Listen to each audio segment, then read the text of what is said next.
महर्षि वेदव्यास के जन्म का रहस्य एक रहस्यमयी कथा। बहुत प्राचीन समय की बात है, जब नदियां भी देवताओं की भाषा समझती थीं और वन ऋषियों की सांसों से जागते थे।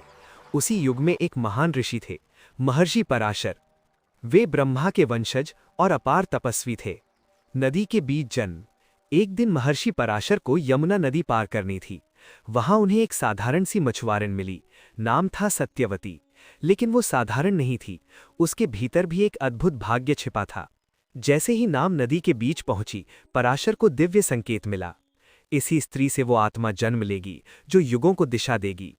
पराशर ने अपनी तपशक्ति से नदी के बीच एक द्वीप यानी द्वैपाय प्रकट किया, जिसे चारों ओर से कुहासे ने ढक लिया। उसी रहस्यमय द्वीप पर एक बालक का जन्म हुआ।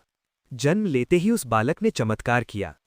जन्म लेते ही वो बालक रोया नहीं, उसकी आंखें खुली थीं और उनमें गहन शांति थी। उसका शरीर श्याम वर्ण का था, मानो साक्षात कृष्ण का अंश हो।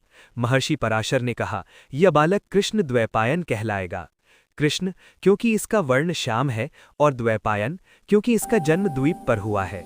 बालक का अद्भुत वरदान। कहा जाता है कि जन्म लेते ही उस बालक ने अपनी माता सत्यवती से कहा, माता, जब भी आपको मेरी आवश्यकता होगी मुझे स्मरण करना, मैं उसी क्षण प्रकट हो जाऊंगा। ये कोई साधारण बालक नहीं था, वो जन्म से ही पूर्ण ज्ञानी था।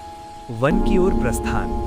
अगले ही क्षण वो बालक किशोर बन गया, फिर युवा। सत्यवती स्तब्ध रह गईं। व्यास ने प्रणाम किया और कहा, मेरा जन्म संसार के लिए हुआ है, पर मेरा मार्ग वन और तपस्या है। और वो वन की ओर चला गया, न किसी बंधन में बंधा, न किसी मोह में। जन्म का सबसे बड़ा रहस्य।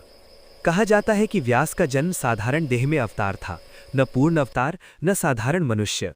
वे उस ज्ञान के रक्षक थे जो कलयुग में मनुष्य को अंधकार से बचाएगा। यही था उनके जन्म का रहस्य। वे जन्मे नहीं थे, वे प्रकट हुए थे।